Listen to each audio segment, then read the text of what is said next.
वो फरमाते थे कि मदीने शरीफ में सरकार सिद्दीक अकबर जब रातों को निकलते ना तो नंगे पांव चला करते थे। उनसे पूछा उमर फारूक आजम ने, रातों को आप नंगे पांव क्यों चलते हैं? तो आपने फरमाया कि चप्पलें इसलिए नहीं पहनता कि मेरे चप्पल की खट खट की आवाज से किसी गरीब की नींद में खलल पैदा हो। बोले ये तुम्हें किसने बता दिया? रो के बोले मुझे ये तालीम मदीने वाले आका ने दी है।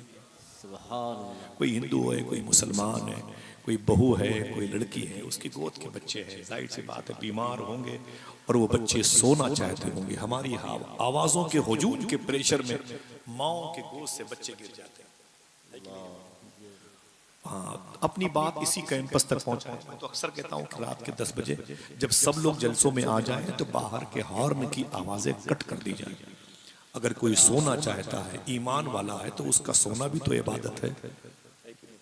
हम लोग थोड़ी देर के लिए मंडी सजा के चले जाते हैं, लेकिन कल जिन्हें फजर की नमाज में उठना है पाबंदी से और प्लास्टिक की कुर्सी पर बैठ के अपने बच्चों का पेट पालना, हम उनके काम में मुखिल ना हो।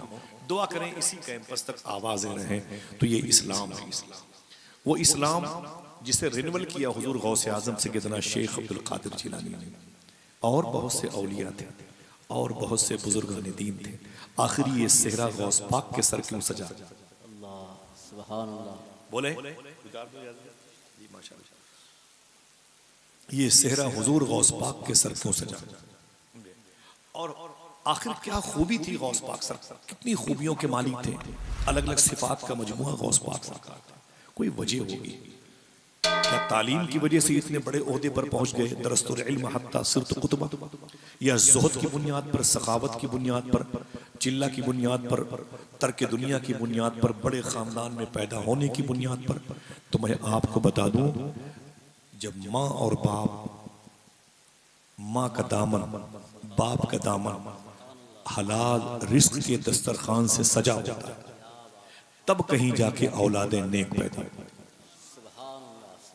बच्चे आवारा हो जाएं, लड़कियां आवारगी का शिकार हो जाएं, तो सूफी साहब कहते हैं कि इनको लेकर के किसी आमिल के पास मत जाओ। हुजूर बच्चियां बात नहीं मानती, बच्चे आवारा हो गए, इनको लेके कहीं मत जाओ, बल्कि घर के दस्तरखान पर गौर करो, कहीं मैंने हराम लुकमा तो अपने बच्चों को नहीं खिला दिया। क्या बात है हज़रत, यही बच्चे बाप का अदब नहीं करते, माँ का अदब नहीं करते जो हराम खाते, और फिर बाद में कुरान का अदब नहीं करते। अगर दिल कहे तो बता दूं, फिर बाद में हुजूर का भी अदब नहीं करते। वही लोग बदअकीदा होते हैं जिनके दस्तरखान करने वाले हराम के होते। इसको लिख ले, मैं माफी चाहता हूँ आपसे। समझ रहे भाईजान? बस गुजारिश करता हूँ साहिबों, आपको बहुत दूर किसी मदरसे में जाके पढ़ना नहीं है, मगर दो काम करना है, सच बोलना है, हलाल खाना। ऐसा कर सकते हैं, फिर देखिए औलादें कितनी नेक होंगी।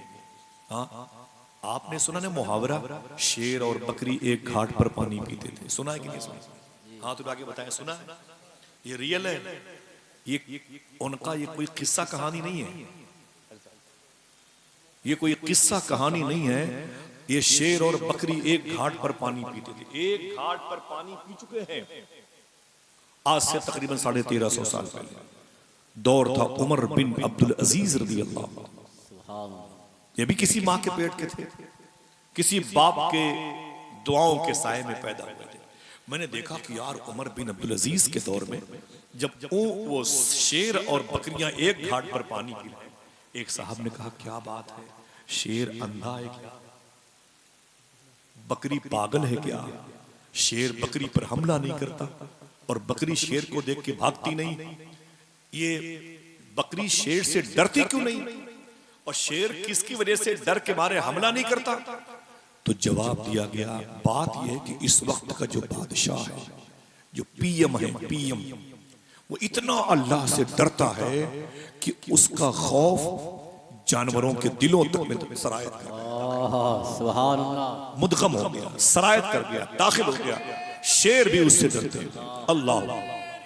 तो मैंने जरा सा सोचा कि देखें कौन लोग हैं। उमर बिन अब्दुल अजीज की माँ, इनका बाप, और छोटे मोटे आदमी नहीं है भाई। उमर बिन अब्दुल अजीज यूट्यूब में जाए तो पता चलेगा, खुद गवर्नर थे, बाप गवर्नर था, ससुर गवर्नर, दुनिया का सबसे बड़ा पीएम था, ससुर का बाप ददिया ससुर सबसे बड़े पीएम थे, उनका भी बाप सबसे बड़ा अपने वक्त का प्रधानमंत्री था। न जाने कितने मुल्कों पे इनके सिक्के चलते थे। ये अपने वक्त के बहुत बड़े बादशाह थे उमर बिन अब्दुल अजीज। मैंने कहा था चेक करें आखिर किस बेस पर, रीजन क्या है कि इनसे शेर भी डरता है और बकरियां इनके दौर में बेखौफ घूमती है। कहो तो बता दूं, वादा करो बताओगे बहन बेटियों को? कोई नारा नहीं, कोई हंगामा नहीं भाई, ठीक है? अपनी एनर्जी बचा के रखो। कोई नात पढ़े तो झूम जाया करो, कोई मदीने वाले का तस्करा करे तो मचल जाया करो, कोई सरकार गौसे आजम को याद करे तो मचल जाया करो, ठीक है इंशाल्लाह। अरे हाजी साहब आप ऊपर बैठे, इधर आए माशाल्लाह, ये तो आपके शहर। अरे भाई बता रहे थे ऊपर बैठे, ऊपर बैठे सरकार ना भाई, ऊपर बैठे, ये बगदाद शरीफ सारे माशाल्लाह ऊपर बैठे, ऊपर बैठे। आप तो मेरे सर पे बैठे हो भाई, सुभान अल्लाह। अभी तो पैरों में बगदाद की मिट्टी लगी होगी। चलेंगे बगदाद शरीफ आप लोग इंशाल्लाह? ऐसे बोलेंगे आहिस्ता से, एयरपोर्ट से वापस आने का था क्या? चलेंगे ना इंशाल्लाह? चलेंगे ना इंशाल्लाह? सरकार मुख्तार शाह मासूम शाह करम फरमाए, अल्लाह सब पर करम फरमाए, आमीन के दे। ये बात सुनने में गौस पाक की बातें करूंगा, आप सोचेंगे परेशान नहीं करना। सुने इंशाल्लाह। ये बेस क्या है कि शेर और बकरियां एक घाट पर पार। मेरी बहन सुन, मालूम है जब मैंने हिस्ट्री पढ़ी कि ये किस कारखाने के प्रोडक्ट हैं उमर बिन अब्दुल अजीज, किस बाप की पुष्ट से आए, किस माँ के शिकम से आए, और मैंने इनका रिकॉर्ड पढ़ा तो पता चला कि दौर है उमर फारूक आजम का। नाम सुना किसका?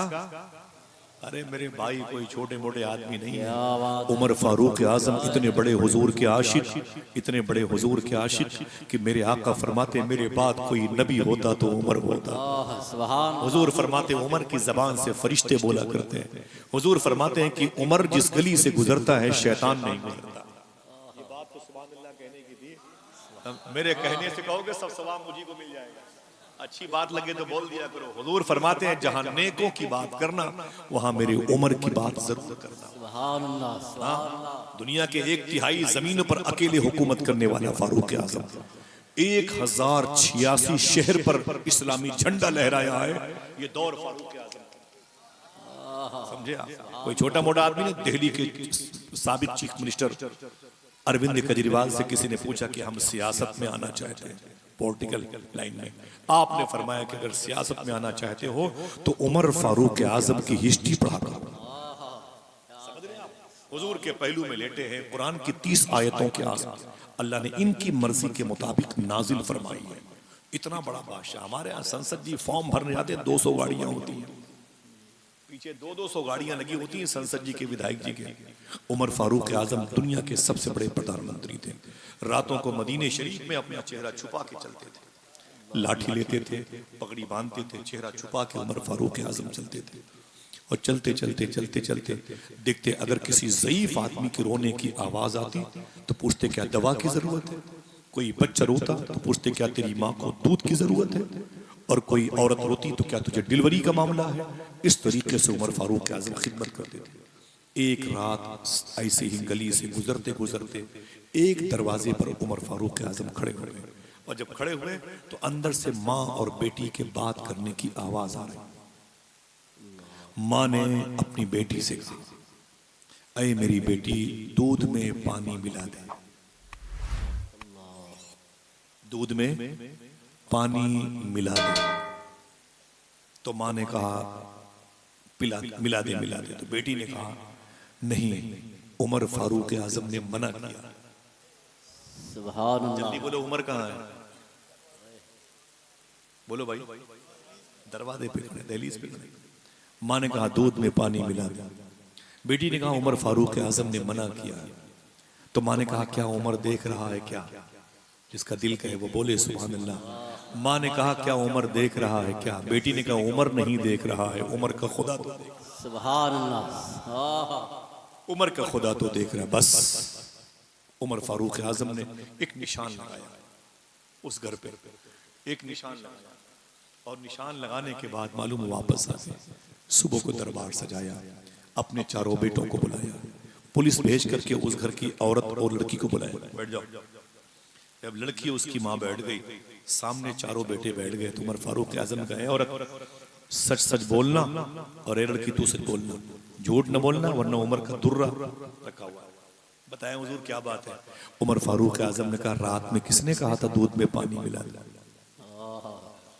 ओ समझ गई औरत, बात फैल गई। औरत ने कहा हुजूर मुझसे गलती हो गई। अच्छा ये किसने कहा था कि उमर ने मना किया? लड़की ने कहा हुजूर ये बात तो मैंने कही थी अल्हम्दुलिल्लाह। अच्छा अब फिर ये किसने कहा, क्या उमर देख रहा है क्या? औरत ने कहा कि हुजूर ये बात तो मैंने कही थी। तो अच्छा ये किसने कहा, उमर नहीं देख रहा है, उमर का खुदा तो देख रहा है। लड़की ने कहा हुजूर ये बात मैंने कही थी। उमर फारूक आजम की आंख में आंसू आए। आपने अपने चारों बेटों को देखा, कहा ऐ मेरे बेटों, अपनी अपनी शादियां इस्लामी सिस्टम के मुताबिक कर लेना, मेरी तरफ से इजाजत है, लेकिन तुम चारों में से एक बेटा अपनी एक शादी मेरी मर्जी से कर लो। सुभान अल्लाह। एक बेटा, तुम चारों में से एक मेरा बेटा मेरी मर्जी से इस लड़की को अपनी बीवी और वो खुद उसका शौहर, इसको अपनी जोजा, वो खुद उसका जव्वज बन जाए, हस्बैंड बन जाए, कर लो। एक बेटे ने कहा क्यों, ये लड़की आपको क्यों पसंद आ रही है? उमर फारूक आजम ने रो के कहा इस लड़की के दिल में अल्लाह का इतना डर पाया जाता है, इतना डर मौजूद है, इतना डर मौजूद है, मेरा दिल कह रहा है कि जब इसकी औलादें पैदा होंगी तो वो भी अल्लाह का वली बन के पैदा होगा। सुभान अल्लाह, सुभान अल्लाह। अल्लाह की खशियत, अल्लाह का डर, अल्लाह का खौफ उनके दिल में समोया हुआ। ऐ मेरे बेटे बना ले इस बेटी को, बना ले इसको अपनी बीवी, ये मेरी बहू बन जाए। खुदा की कसम वहीं पर निकाह हो गया, जिसे आप कहते हैं चट मंगनी पड़ गई, ना अंगनी ना मंगनी का तस्वुर, वहीं पर निकाह हुआ। और वो लड़की अपनी माँ से अलविदाई सलाम करके उमर फारूक आजम की बहन के घर में बहू बन गई। अगर दिल कहे तो बाद में बोलना सुभान अल्लाह। यही मुबारक रिश्ता है उमर फारूक आजम की उस बहू का और उनके बेटे का। जब ये दोनों मियाँ बीवी इकट्ठा हुए तो इनकी तीसरी नस्ल में एक ऐसा शहजादा पैदा हुआ जिसको दुनिया उमर बिन अब्दुल अजीज के नाम से जानती है। सुभान अल्लाह, सुभान अल्लाह। नारे तकबीर, नारे रिसालत, फैजाने मदीना शरीफ। साहिबो बेस पर गौर करो।